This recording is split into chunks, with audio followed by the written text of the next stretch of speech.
好像进了餐厅之后的事儿，我就不记得了。阳光把你抱回来的。咱这个小区啊，出租车都进不来，他抱着你啊走进来的。谁给我换的衣服？你妈给你换的衣裳，别多想。吓死我！好好谢谢阳光吧啊！好几百米抱着你，那么些个楼梯台阶儿，你知道他进了家门把你放床上什么样了吗？腰也弯了，俩手搁那直抖，那汗呢，那衣服全都湿透了。是啊，我给他倒茶，他手啊直抖。比这厉害，这样，是不是？就这样。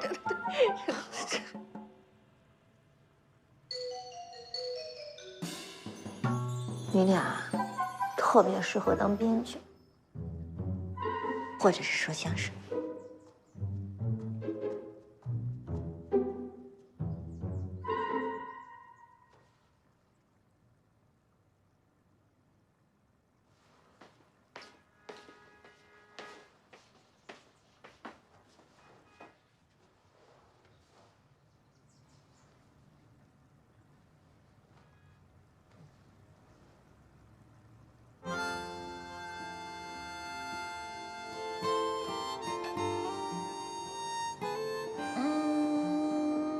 身上的味道好好闻啊！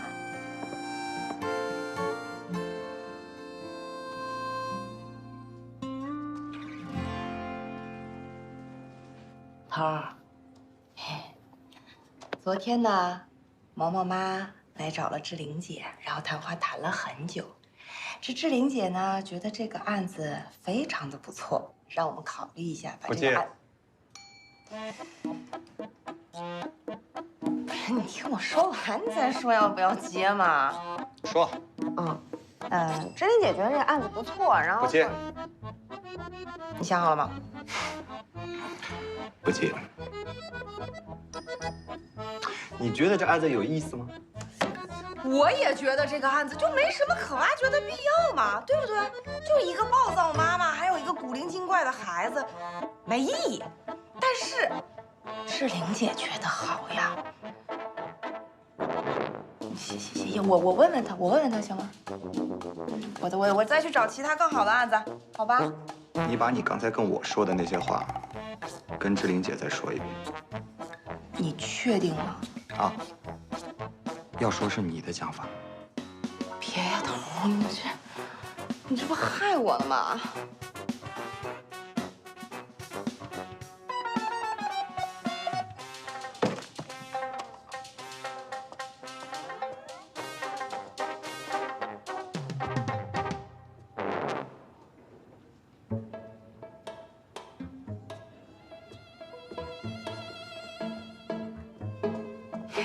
志玲姐早呀，你怎么来上班了呀？啊，我不该来上班吗？我听说你昨天喝多了，你该在家休息呀。谁告诉你的？毛毛的案子准备的怎么样了？这什么破案子呀？啊，不就是个暴躁妈妈和一个古灵精怪的孩子吗？这案子接什么呀？不接。说什么呢？转述的。我先走了啊，志玲姐姐。等等，把阳光给我叫过来。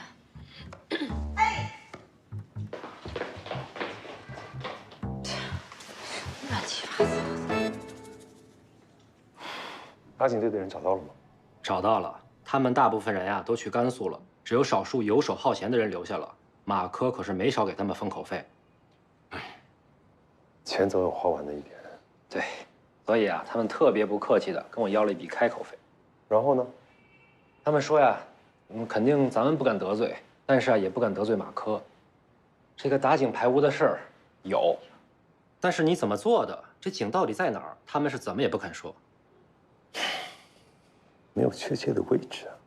是，这个钱沟村上上下下呀，把这个电镀厂保护的就像个铁桶一样，咱们根本进不去。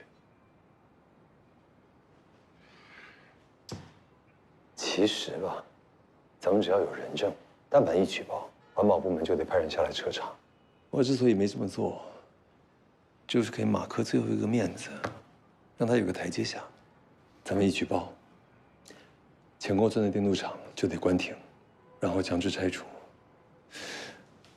咱们公司跟钱沟村的积怨也就越深了。我真不想看到这样的局面。但是马克怎么就想不通呢？非得跟咱们硬着干。咱们必须要找到确凿的证据啊！这证据在手，不管他要不要通过环保部门，您去谈判就有了筹码，那就轻松得多呀。我不相信这么大的排污动作会一点破绽都没有。你赶紧抓紧时间去查一查，我担心马克已经在掩藏证据了。哎，那我再找工人套套话去。啊。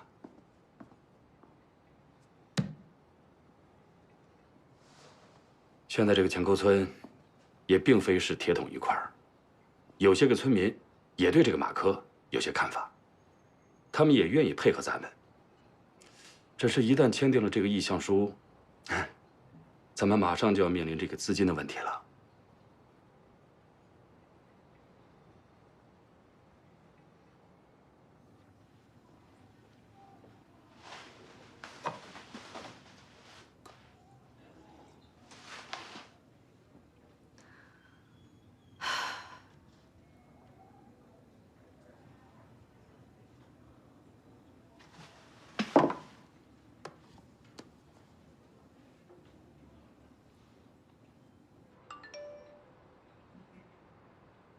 老许已经知道我们要出售西南商业街的事儿。不会吧？咱们这个消息现在还在保密状态啊。最近有很多人等着看我们智恒地产的笑话，所以咱们的一举一动格外吸引人注目。老许他们公司在西南有产业布局。对他感兴趣，这也很正常。他知道也没事，但是咱们可不能让他觉得他可以趁火打劫。他如果主动找咱们的话，先晾他一会儿。好。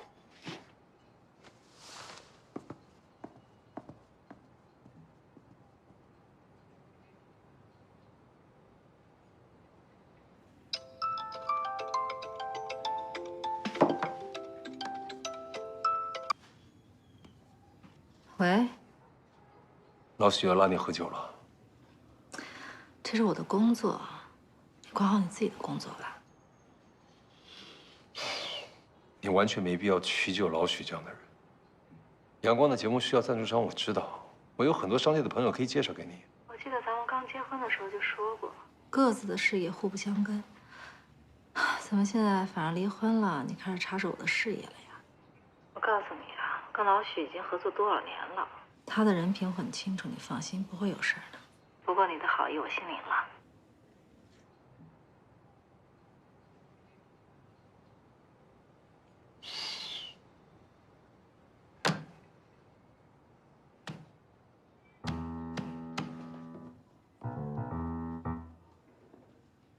姐啊，难受着呢啊。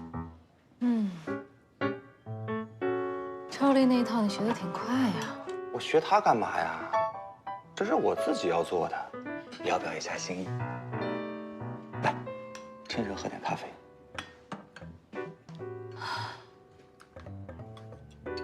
小心烫啊！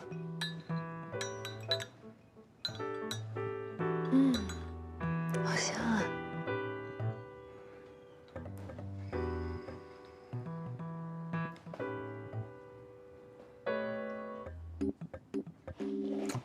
就是这味道吧。啊，咖啡不算什么好咖啡，但是是我亲手磨的。不如你再尝一口啊，充分打开自己的味蕾。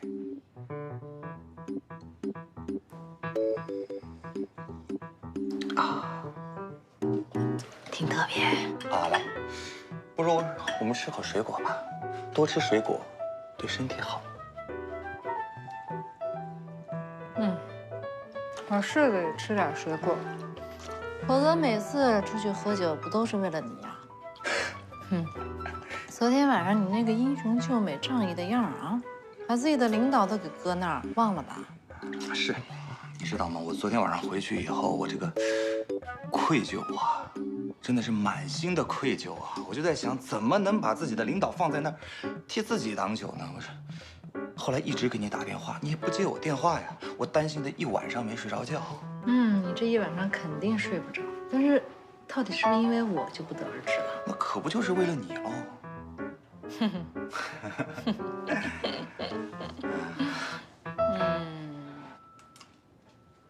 说说那个毛毛的案子吧。啊，毛毛的案子。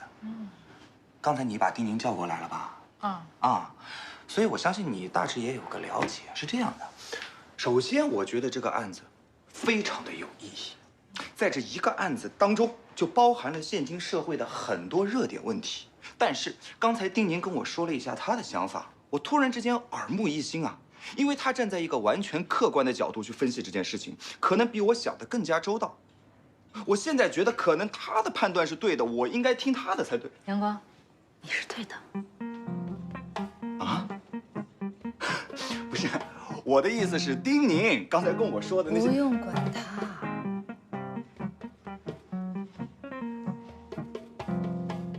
哦。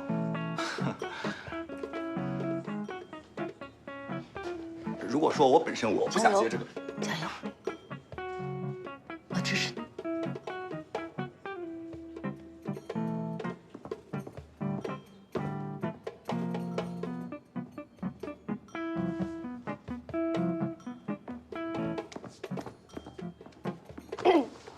头儿，什么时候出发呀？去哪儿啊？采访当事人。不是，你就料定了我今天必须得去呗，是吧？我刚才让你跟志玲姐去说，你怎么说的？就是按你说那么说的。我让你跟她说这是你的意思，你有说吗？头儿，你去不去不要紧，但是我已经约了我们节目的法律顾问。谁呀？法律顾问啊？廖望啊？他昨天晚上喝那么多酒，他能去吗？他？但是他答应了。根据合同，廖律师是要参与节目前期的准备的。你呀，我跟你说，你今天哪儿都别去了啊，在办公室给我好好反省反省。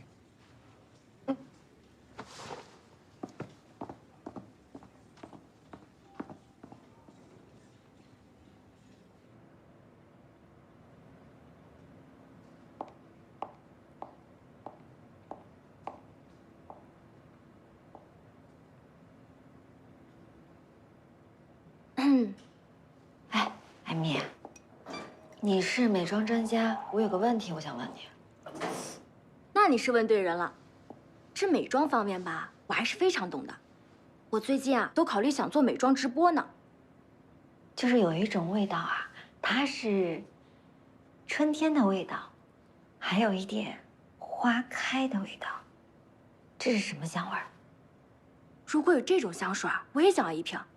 是花香的吗？应该不会，他是男生，不会用花香。男的，男用香水。我明白了。你明白什么了？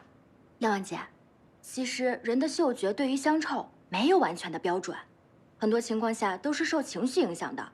如果你对一个人有好感，那你就会觉得他身边全是香的。所以，综上所述，你谈恋爱了。什么谬论？我怎么没听说过这种逻辑？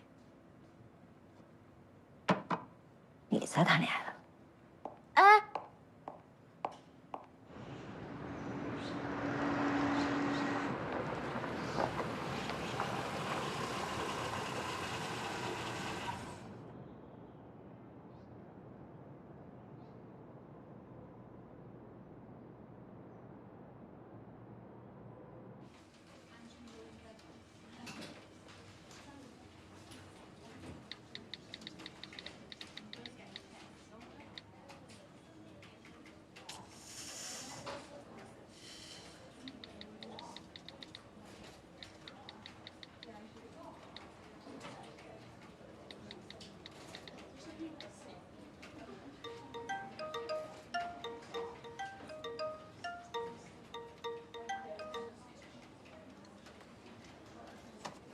喂，你好，怎么样？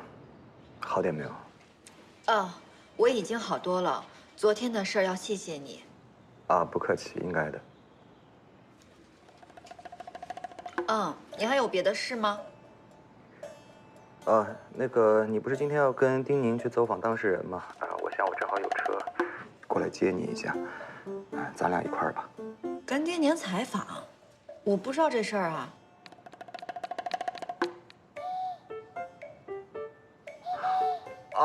那个可能是丁宁搞错了，是，因为我们接到一个委托人的调解要走访一下当事人，所以我想，正好我有车嘛，就载着你一块儿，毕竟，以后咱们就是搭档了。这样，我查一下我的时间表哈。好的。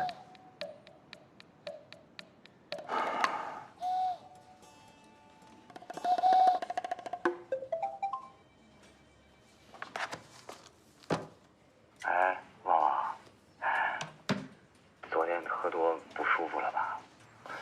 实在是对不起。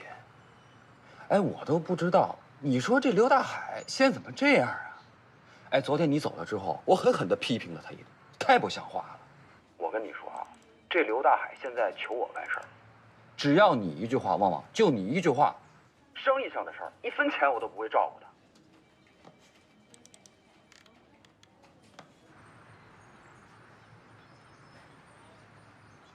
旺旺，你怎么不理我呀？要不我去当面给你赔礼道歉？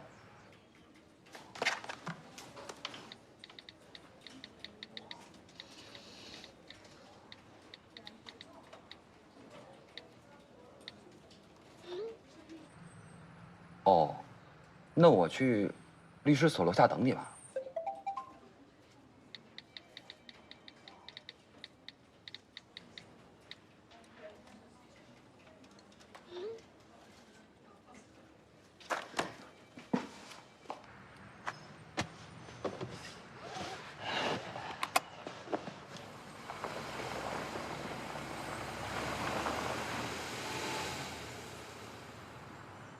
陈律师，有一个咨询的案子，我要去一下。我不是说了吗？以后出去不用跟我报备。还是跟你说一下吧，习惯了。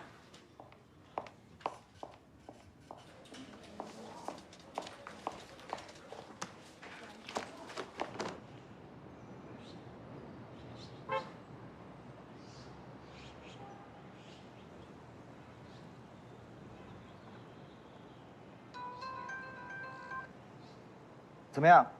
喂，我刚才查了一下时间表，我今天正好有时间。好啊，好啊，正好我马上也快到你楼下了啊，我。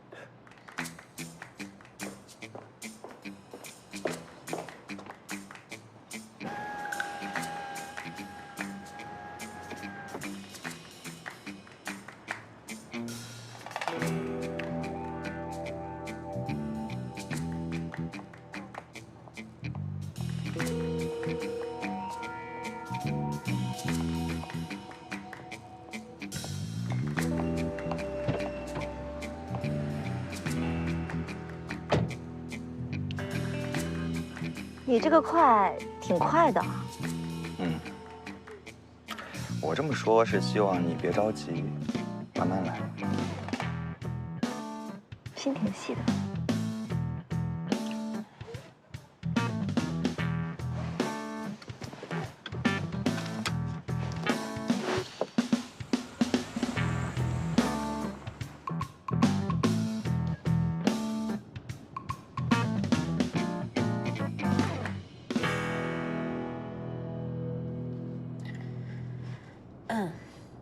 你什么时候来的呀？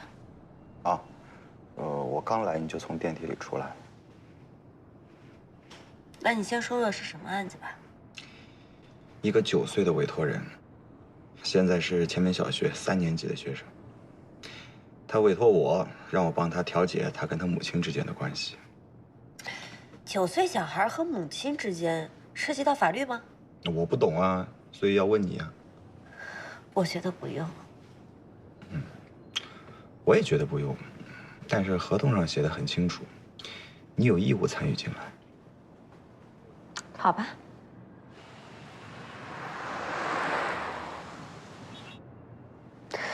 你昨天怎么知道我们家的？啊，那个，你猜？快说！我给你爸打的电话。你怎么会有我爸的电话？我用你的指纹解锁了你的手机。你怎么会有我的？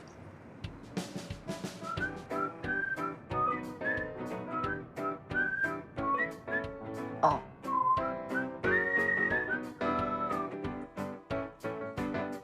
姐，你的办法真的太管用了。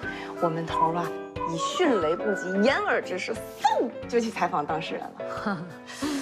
但是，我就怕他回来，要是发现我骗他，他会不会怪我呀？他怎么会怪你呢？他不仅不会怪你，还得谢谢你。也是啊，哼，他也有今天。你总不愿意看着阳光孑然一身、孤独终老吧？我不是这个意思，我就是觉得这事儿来得太突然，我有点适应不了。哎呀，现在想想，阳光终于在他30多岁的时候可以长大成人了。你接着吃东西。谢谢姐。好甜啊！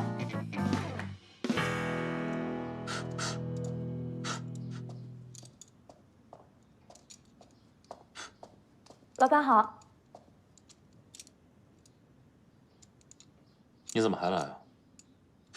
我不回来，我能去哪儿啊？有人专门来告诉我，让我放你一条生路。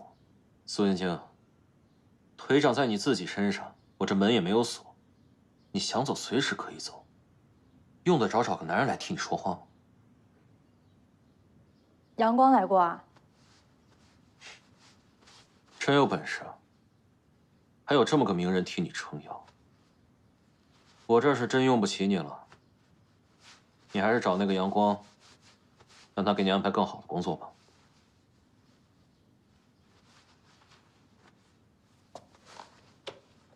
这里就是阳光给我安排的最好的工作啊。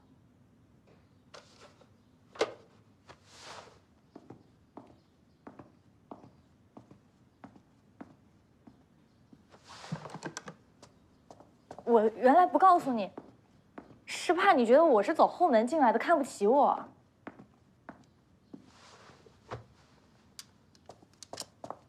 没错，我就是走后门进来的。阳光是我哥哥，是他帮我找的艾姐。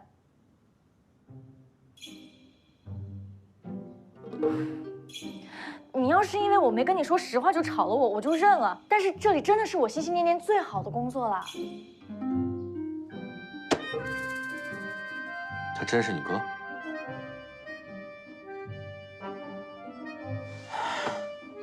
哎，你哥是不是以为你在我这过的是水深火热的日子，非要亲自上门来教训我？他教训你？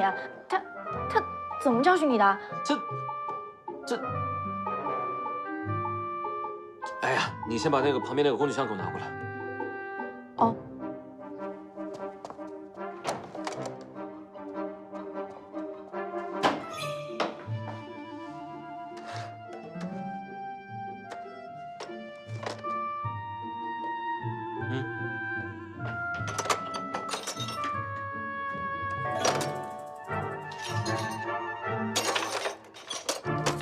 你这么气势汹汹的来兴师问罪，就是因为我带着阳光去见了徐总。徐总他已经答应转投爱的魔力了，您为什么还要让他多好好说话？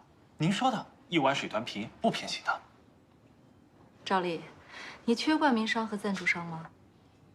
缺是不缺，但不是缺不缺的事。徐总既然有意向，我也不好拒绝呀。再说了，你也从来没有带我去见过徐总。我不带你去，难道你自己没去见过徐总？那也不是我自己私人去的，那是在一个聚会上碰到的。赵丽啊，你太年轻了，很多事情想得太简单。老许是何等人啊？他能凭着我就陪他喝了几顿酒，陪他老婆的几句好话，就把冠名这事儿给定了？可是徐总告诉我，他说他要开发年轻人的饮品。赵丽，我早就跟你说过了，你和阳光之间，我一定会一碗水端平的。你想想，你现在赞助商有多好啊，年轻又时髦，这么支持你，和你的节目是非常非常吻合的。你非要抓着老许不放，要被现有的冠名商知道了，他们会怎么想？道理是这个道理，但我总觉得，哎呀，你呀，就是喜欢耍小孩子脾气。琪琪那边开发了一款新的面膜，你知道吗？知道啊，他们不是要找一个什么明星代言人吗？明明我是那个美容院的代言人，为什么还要找别人啊？我跟他沟通过了，现在这个面膜的代言人啊，你是第一人选，剩下的细节你好好的让经纪人去跟他们谈。真的？哎呀，我就知道志玲姐你对我最好了。行了，别拍马屁了，回去工作吧。下有工作。注意身体。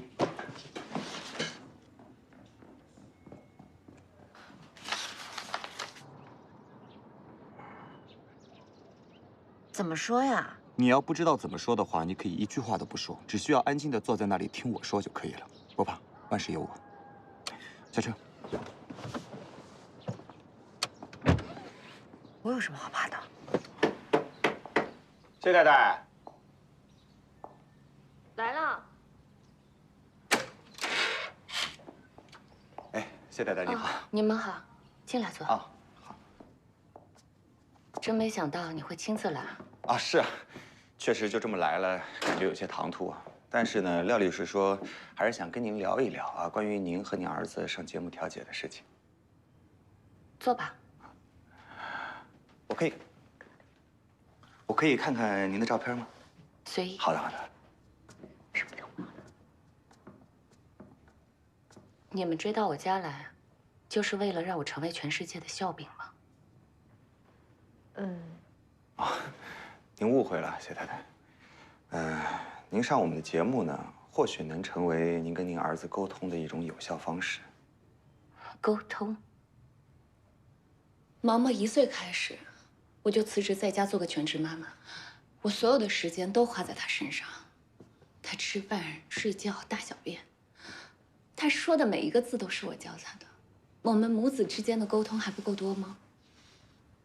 我觉得，作为母亲，你肯定为自己的孩子付出了很多，我们也只是出了一个解决方案而已。那你认为最有效的解决方案，就是让我当众跟他道歉吗？我不认为这是最好的方案。啊，当然。谢太太，可以借用您家的洗手间吗？就在那儿。好啊，谢谢。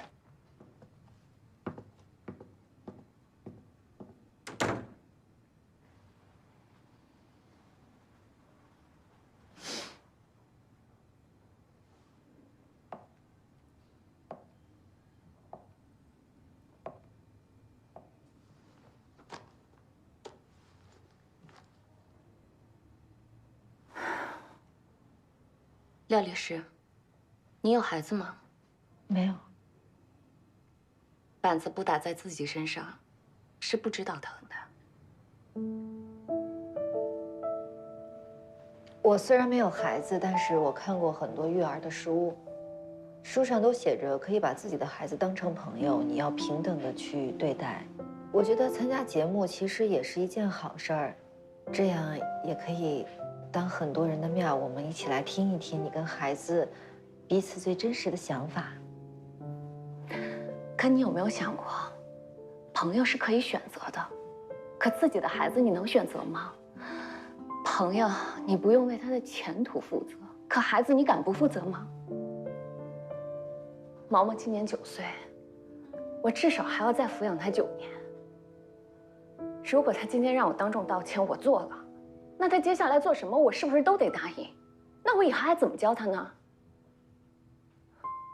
廖律师，只有你有了自己的孩子，你才能明白我现在的感受。我觉得你说的特别有道理，打扰了。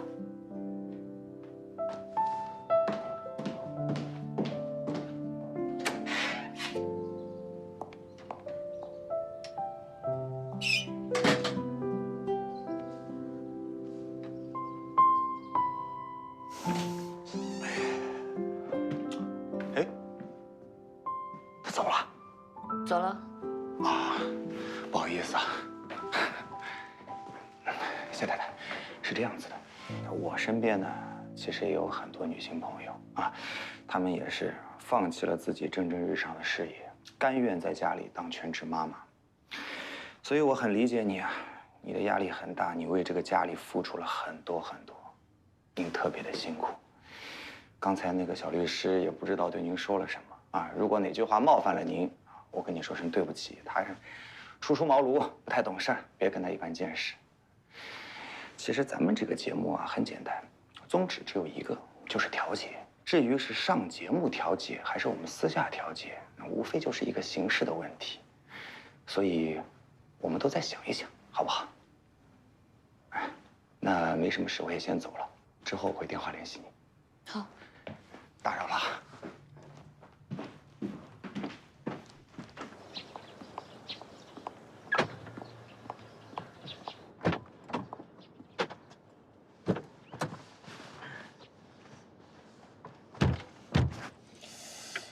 你这人挺有意思啊！这来这儿的时候说的好好的啊，我别怕，有你呢。这怎么上去了之后就变成我有话要跟他说了，你自己闪了呢？计划赶不上变化。那你这计划是因为什么变化的呢？哎，你有没有看到啊？他那些书桌上面摆的那些什么听课证啊，橱窗里的那些奖状啊，还有他家摆的一些乐器啊，萨克斯啊，各种，我就会觉得，怎么说呢？我很压抑。我觉得我之前想的那一套，我可能要变一变。那你变了，是不是应该跟我打声招呼呀？你这么说呢也对，但是呢，毛毛现在是未成年人，他的监护人呢是他妈妈。如果他妈妈不同意，他自己也不能跑到电视台去上节目的。所以解决毛毛这件事情还是有困难的。哎，你刚才一进他家门的时候，你有没有这种感觉啊？就是特别的，怎么说，特别的沉重。不管是他家的家具也好，还有整个光线也好，所以，我为什么突然要去上厕所？我真的觉得有点喘不上气来。我就觉得吧，毛毛真是可怜，他的那些节假日和空闲时间，肯定都被那些辅导班啊、各种的课外兴趣小组啊所占满了，根本就没有自己的空间。所以啊，他要来找我们呢，他要来找我们求助啊。其实毛毛不容易啊，现在想想他妈妈也不容易，名牌大学毕业了，我刚才看到，他是保险公司中诚企业的领导，还拿过奖呢。他生下毛毛之后，就把这一切全都放弃了，专职做一个家庭太太。他放弃了所有，全都扑到这个孩子身上。虽然是方法过激了一点儿，但我觉得，他还是出于爱的。我不这么认为。首先，这是他自己一厢情愿要为毛毛做的事情。就像毛毛说的，他根本就没有要求他妈妈为他做这些，他从来没有考虑过毛毛想要什么。不是阳光，我觉得世界上最伟大的事儿，不是母亲把孩子生下来给予他生命吗？那你说，他辛辛苦苦把孩子生下来了，并且对他负责任了。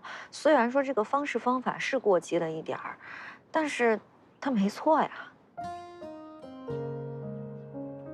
他是出于爱的。真的没错吗？对于儿子来说呢，母亲什么错不能原谅？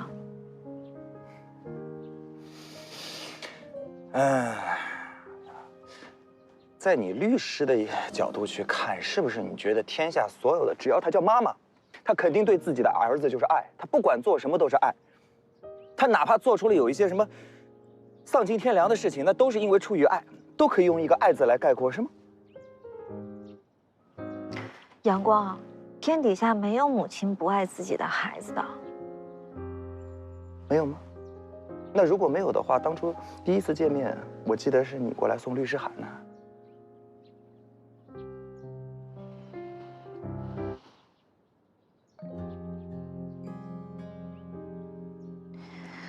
我在跟你说毛毛和他妈妈的事儿。我就是在说毛毛跟妈妈的事儿。我没有涉及其他。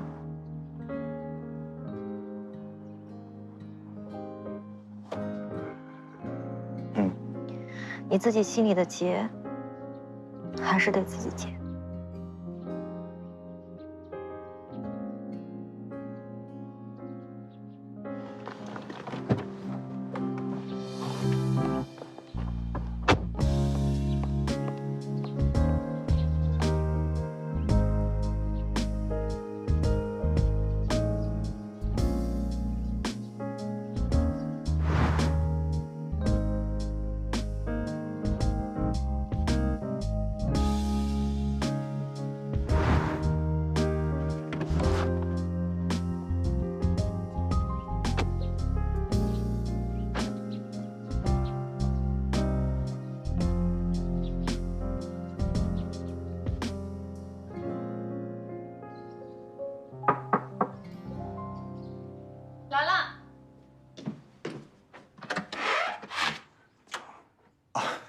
实在是不好意思，你怎么又回来了？又打扰您了。对，进来坐。没事没事，我就在这里说就好了。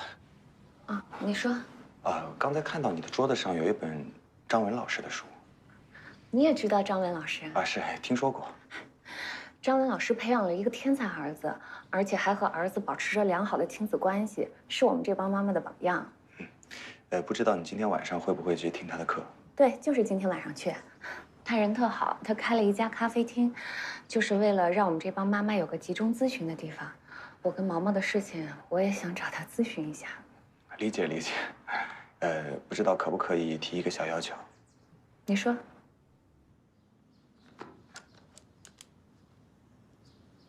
静静，这有个事儿，然后咱俩商量一下，看看怎么跟修哥说。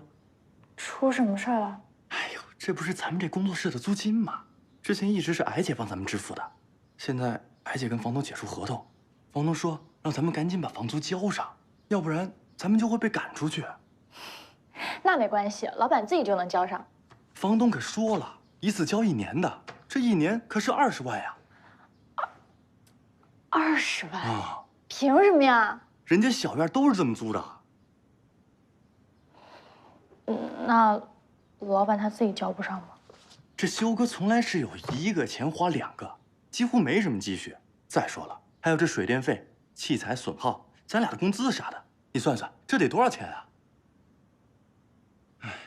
这最糟糕的是，修哥最近肯定是接不到什么活了。那怎么办呀？静静，你是艾姐介绍过来的，要不你去找艾姐说说。可是我并不认识艾姐呀。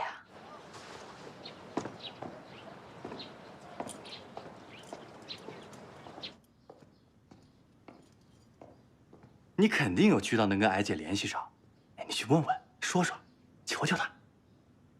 谁也不用求。搬家，换个便宜点的房子。修哥，咱们工作室一定要体面一些呀，要不然那些有头有脸的大人物怎么可能上咱们这儿来呢？谁跟你说的便宜的房子就不体面啊？再说了，我好像没有请他们来吧？3天，你能帮我找到好房子吗？房子要好，但不能太贵。我这些年的积蓄都买那些器材了。好，没问题，我马上去办。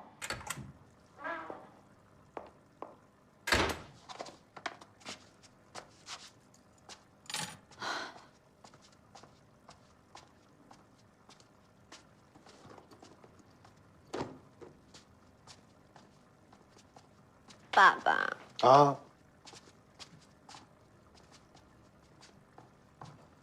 今天怎么回来这么早啊？是不是身体还不舒服？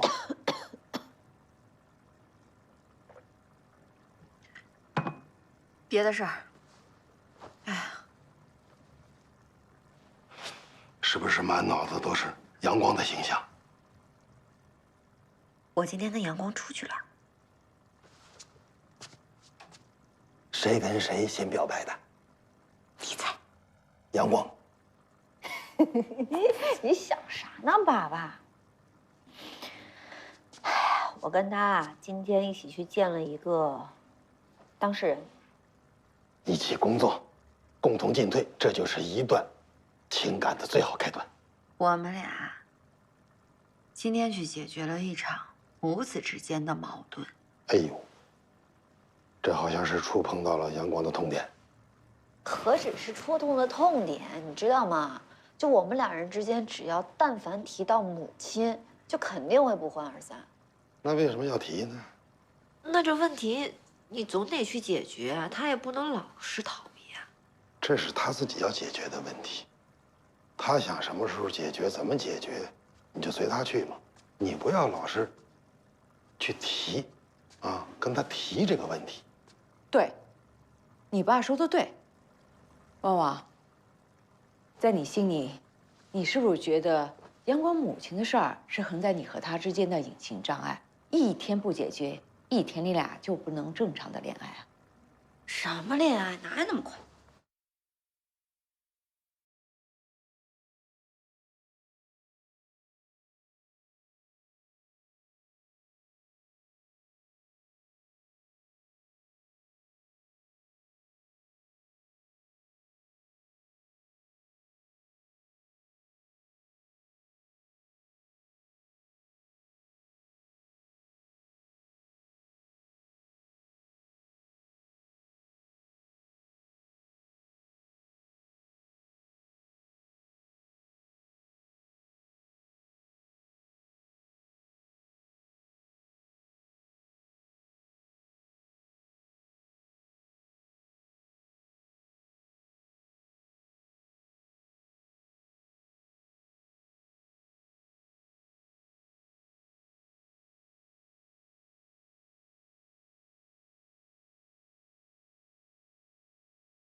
是你。